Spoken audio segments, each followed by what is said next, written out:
Hello and welcome back to another video on the channel. In a couple of my tutorial videos, people have been asking for this and that, like little andesite alloy farms or casings or stuff like that.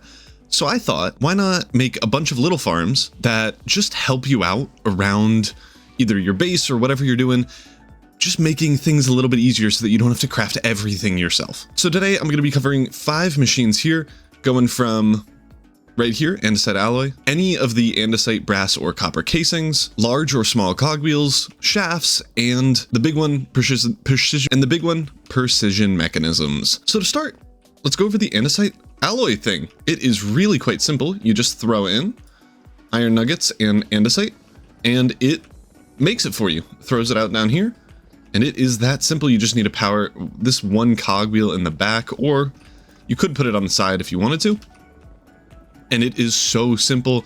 It's what, 3 by 2 by 1, 2, 3, 4 blocks tall, and it makes the max amount of andesite alloy that the 256 RPM mixer can make, as long as you supply it enough andesite and iron nuggets. You might be able to tell that this isn't an andesite and iron nugget farm as well. That's because on my channel I have actually an iron farm and an andesite farm. So if you're putting that into a main storage system, you can just grab that from here and just throw it into this barrel. And I think that's a lot easier. Obviously, if you haven't seen the iron farm video or the andesite video, I'll throw those in the description. You should go watch them because they're so good. Building the farm is pretty simple. As I said, you just need 4 blocks here. I'm going to just build it right next to it like this. So if you start with your output barrel, I would probably put this in the floor of wherever you're building it, but I'm going to place it just one above, just so that you kind of get the gist of kind of the height and all the dimensions and stuff. So going into this barrel, you're just going to place a hopper with a temporary block behind it, a basin above it, a brass funnel coming out of the basin. Make sure you set both of these filters to an andesite alloy. You can break that block if you want. And then we're going to throw a mechanical mixer above the basin so that there is technically a 1 block gap in between. If you just right click it on top, it should just go right into place. Then we're going to put in another barrel right next to the mixer with a smart chute below it and a brass funnel coming out of the barrel like this. A depot next to the smart chute that the funnel goes out onto, and then 2 hoppers going into the basin from the depot here, and then one hopper going into the basin from the smart chute. Make sure you set this filter to iron nuggets, and one more on the smart chute for andesite. The very last thing you need to do is throw down a cogwheel with a power source, set that bad boy to as fast as you can for the fastest speed that you can. And then the last thing you need to do is fill this barrel up with andesite and iron nuggets. And there you go. It should work. Beautiful. Moving on now to the casings farm. So right here I have this set up for andesite casings. But if you switch this out with copper or brass, it will work with brass and copper casings. All you have to do is throw in oak logs here and whatever casing material you're using, and it will case it up. It is really simple. I think it's a, 3 by 4 blocks tall by 2 blocks deep machine. And the only thing you need to worry about when setting this up is that this mechanical saw needs to be going the correct way. So as long as it's going towards the depot, you should be all right. So to build this, we're going to start kind of on the base floor here with the saw and depot. I'm going to just grab the saw, place it down. This is probably where you're going to want to start. After that, we're going to put a hopper going into the saw like this, and a depot on the other end. We're going to place 2 barrels on top of the saw and the hopper. This barrel is where you're going to be putting your oak logs. So make sure you label it or do something else with it, because there's 3 barrels right next to each other, so it can get a little bit confusing. After that, we're going to place a brass funnel going into this barrel, and then we're going to need a list filter and put in copper casing, brass casing, and andesite casing in here, and then you can just click the check mark and throw it into this funnel. Now, it should only pick up the 3 casings and nothing else, as you can see. We're then going to place a deployer on top of the depot, just like this, with the shaft kind of facing outwards towards where you're going to be standing. We're going to need a hopper going into the depot, and then barrel on top of that hopper. This is where the andesite alloy or the copper or brass is going to go in. Then all we need to do is wire this thing up, so you're going to place a vertical gearbox next to the depot with a shaft, and another gearbox going into the deployer, with a normal gearbox going into the mechanical saw that I accidentally rotated. There we go. With whatever powering source into it like this, and then you just have to make sure that the saw is going the correct way, which it is not. So if that's the case, just flip around the RPM, or you could add another gearbox or do something a little bit different and it should still work. So now when we test it, you can see strip logs going in there, and if we throw andesite alloy, there we go, it is now working.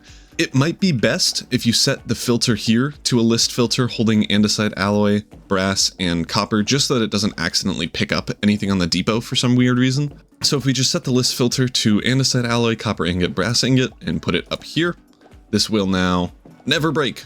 And that is all you need to make the casings for any casings farm. Obviously, there's no log farm or andesite alloy farm, but we just made andesite alloy here, so you could just pick up the stuff from this barrel and put it over there, and you could just make a wood farm. If you Google it, you'll find a good one. I have one in my survival series. It makes more wood than I could ever need. So yeah, both of those should be pretty easy. Moving on now to, I think, probably my favorite one. I didn't know this was actually possible, and I learned a lot from it. The Cogwheel farm. This can make large and small cogwheels just by changing these two filters here to a large one or a small one.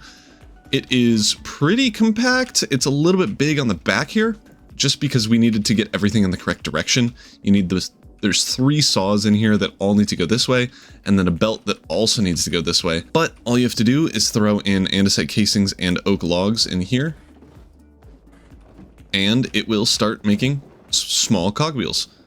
The way we switch it out is if you just switch this and this, it will start making large cogwheels.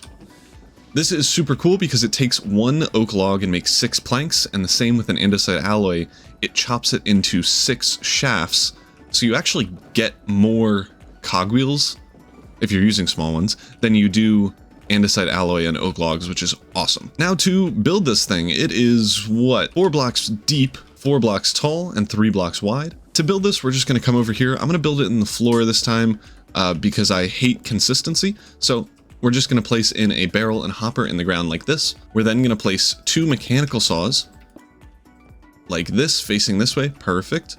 We're then going to come over to the back here, go diagonally backwards one, and place another mechanical saw here, a basin in between these 2 saws, and a mechanical mixer on top of it with a block in between like this. We're then going to go over to this mechanical saw and place a gearbox on top with a cogwheel connected to both the gearbox and the mechanical mixer. Next to the gearbox, we're going to place a chute with a barrel on top. Make sure you set the filter to the chute to be any log that you're going to use. You can also set a list filter and do a bunch. I'm just going to do oak logs for now, but you could do really any. We're then going to come over to the back here and place a normal gearbox between these 2 saws, a shaft connecting to this saw, 2 more shafts above it like this, connect these 2 with a belt. We're then going to place another 2 shafts here connected with a belt, a vertical gearbox here and one above it, and then you're going to put in your power here. Now the only thing you need to confirm is that it's going in the correct direction.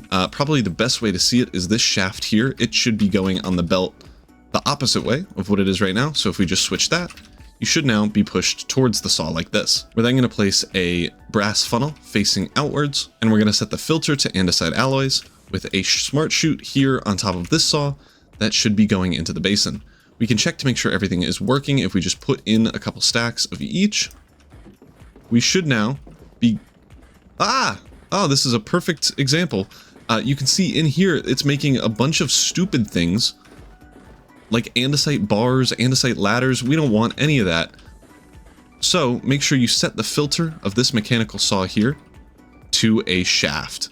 That is very important because otherwise you'll make a bunch of dumb stuff. But then after that, it should now work and only make shafts and large cogwheels. So now we can set up a filter, and depending on whether you want to make large cogwheels or small cogwheels, you're going to want to set the filter here to both of them like this. If you want to switch, you can just super easily switch between large cogwheels here, and then it will start making large cogwheels. And as you can see, it is going into the barrel now here. Moving on now to kind of a sub part of this one. It is just a shaft crafter. You just throw in andesite alloy here, and it makes a bunch of shafts. This is what it gives you 4 more shafts than normally crafting them per 2 andesite alloy, and it is tiny. It's 3 blocks wide, 2 blocks tall, and kind of technically 2 blocks deep, but like not really. It's super easy to make. It's literally just 4 blocks. So if we grab a mechanical saw, place it on the ground there, make sure you set the filter to just shafts, because otherwise we'll run into the same problem that we just had. And then we're gonna need a temporary block here with a barrel there, with a brass funnel going into it. This does not need to have a filter. And then we're just gonna need a hopper with another barrel there. And this is where we're gonna place our andesite alloy. You can see it's already going into the saw, but we need to power the saw somehow. So if you just set it up with a thing, it should go towards the brass funnel. If it's going the opposite direction, just spin it around and you should be good to go. And finally, precision mechanisms. This is a brilliant design made by Drifti on the Create Mod website. I'll put a link to the schematic that he made down in the description below. I think I just modified it so that this item vault is a little bit bigger, just so that it can store more precision mechanisms. Literally all it is you put in your gold sheets, your large, small cogwheels, and iron nuggets, all of which we now have farms for. Check out my iron farm in the description. It's super great. And then all we have to do is sit and watch this thing work. I've tested it with 2 stacks of gold sheets at a time, and it worked flawlessly because of this bigger vault. If you do any more than that, this might overflow and break the system, so I would stick to 2 or 3 stacks at most. I don't know why you would need that many precision mechanisms in the first place though, so you're probably fine. But if we just show this, throw 2 stacks of gold sheets in here, you can see it just makes this noise forever. This is probably the most satisfying noise in the world. But, oh. Remix. As you can see, it generates precision mechanisms and 20% of the time, I think, just some random scraps. So you will get just some weird stuff. Sometimes gold sheets, which is actually not the end of the world because you can just put it back in here. But with 2 stacks of gold sheets, you usually get around stack and a half, a little bit more of precision mechanisms, which isn't too bad. And with this system, it's really, really easy to do. Obviously, you can make these smart chutes just normal chutes. I just like them to tell me what items need to go where, because normal chutes don't have the item filter to tell you which items should go in what place. So that's why I have smart chutes. You can obviously switch these out with normal chutes. Oh, but how do you build it? I'm glad you asked. Let's go. It is really simple. We just want to place 2 shafts 4 blocks apart like this. I lied. You want it 5 blocks apart. There we go. On this side, we're going to place a smart chute here with a barrel on top. And then over here, a temporary block, barrel, and a brass funnel on the very end of this belt like this. This is going to be your gold sheet input and precision mechanism output. I would just set this filter to gold sheets just so that you remember what the heck it is. And then after that, we're going to place deployers on top of the belts like this, 3 across, and just make sure all of their shafts are going horizontally so you can see these little filter options here. Then, so you never forget, I would set these to first a small cogwheel, then a large cogwheel, and then finally an iron nugget, just so that it's in this order forever, because it does actually matter, and don't do that. Next, we're gonna run over to the back here and place a 3x3 volt. I suppose it can be on the ground floor if you'd like. It super doesn't matter. There we go. Then after that, we're gonna place 2 funnels on the volt here, one going out onto the belt and one going in to the volt. You're then gonna grab a list filter and fill it with an incomplete precision mechanism. This can be at any step. You're then gonna click allow list and ignore data here. So these should both be good. You're gonna hit check and put it in this bad boy. You're then gonna do the same thing and then just click deny and put it in this one here. Then we're gonna grab 3 more chutes. They don't have to be smart chutes, but I think smart chutes look cool. And I'm gonna be honest, once you're making an automatic precision mechanism thing here, you could probably afford it. And then again, I'm just setting the filters here to the same ones as the deployers, just because I think it looks cool. You don't need to do this specifically. And then above these chutes, we're just gonna throw in 3 barrels like this, and that is where you put all of your fun stuff. So if we fill in all of these bad boys with the required materials, that should be good there. The very final thing we need to do is connect up the deployers with this belt down here. So first what we're gonna do is place a vertical gearbox here and here, a normal gearbox connecting to the deployers, and then a shaft in between those two. You can then either power it from here with whatever power thing you're doing, or come to the other side here and power it here. Just make sure that the belt is going the right way, and that's all you need to account for. then we can get started. If you throw in some gold sheets, it should start sheeting itself. What? But then you're good. After a while, it'll start creating precision mechanisms. You can look in this vault here just to see the progress that it's making. So far, we have pretty much a stack of incomplete precision mechanisms. So that means it's at least kind of working. And this should work for at least 2 stacks. I'm not exactly sure how much a vault can hold, but since the incomplete precision mechanisms are unstackable items, it cannot hold too many. And that is going to be it for this video. We went through a boatload of little tutorials, little farms, things that will just help you out in your world. So I hope you like it. I'm going to include all the schematics, iron farms, other farms that I've made in the description, as well as the precision mechanism farm by Drifti. It's kind of brilliant. I would never have thought of this. But yeah, that's going to be it for me today. Thank you all so much for watching. If you like this video, be sure to like and watch all my other videos because I deserve it. Okay, peace.